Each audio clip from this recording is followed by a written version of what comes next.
মাননীয় অধ্যক্ষ মহোদয়, আমাৰ অসমৰ ৰাজহুৱা শিক্ষা ব্যৱস্থা এক দীৰ্ঘ পৰিক্ৰমাৰ মাজেদি আহিছে আৰু আজি অসমৰ শিক্ষাৰ মানদণ্ড আমি উন্নত কৰিব পাৰিছোঁ। 2012 চনৰ পৰা যেতিয়াৰ পৰা চৰকাৰে টেট শিক্ষক নিযুক্তি দিয়াৰ প্ৰক্ৰিয়া আৰম্ভ কৰিলে আমি গুণগতভাৱে ভাল শিক্ষক পোৱা আৰম্ভ কৰিছোঁ। এতিয়া টেট পৰীক্ষাত শিথিলতা এইটো কোনো ধৰণে গ্ৰহণযোগ্য কথা নহয়, বাট শিক্ষক নিযুক্তিৰ ক্ষেত্ৰত যিখিনি NCTয়ে নৰ্মছ ৰুলছ বান্ধি দিছে তাত আপোচ কৰা, তাত শিথিলতা অনা মানেই হ'ল যে আমি অসমৰ শিক্ষানুষ্ঠানত গুণগত শিক্ষাৰ ক্ষেত্ৰত আমি কম্প্ৰমাইজ কৰিছোঁ। সেই কম্প্ৰমাইজ আমাৰ চৰকাৰখনে কোনো পৰিস্থিতিতে নকৰে।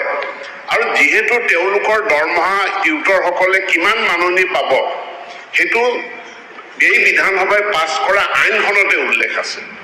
সেই সময়ত সকলো বিধায়কে তাত ডিবেটত অংশগ্ৰহণ কৰিছে, আনকি 2025 যিখন সংশোধনী আইন সেই আইনখনত আছে। এইটো কোনো এক্সিকিউটিভ অৰ্ডাৰ নহয়, এইটো কোনো কেবিনেটৰ সিদ্ধান্ত নহয়, আইনখনতে টিউটৰসকলৰ মাননি কিমান হ'ব আইনত লিখা আছে।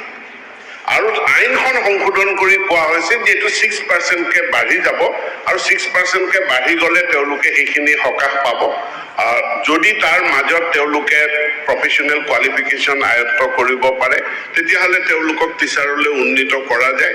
আৰু বিদ্যালয় শিক্ষাৰ ক্ষেত্ৰত ভাৰত চৰকাৰ খুবেই চিৰিয়াছ, আমি অসম চৰকাৰো খুবেই চিৰিয়াছ।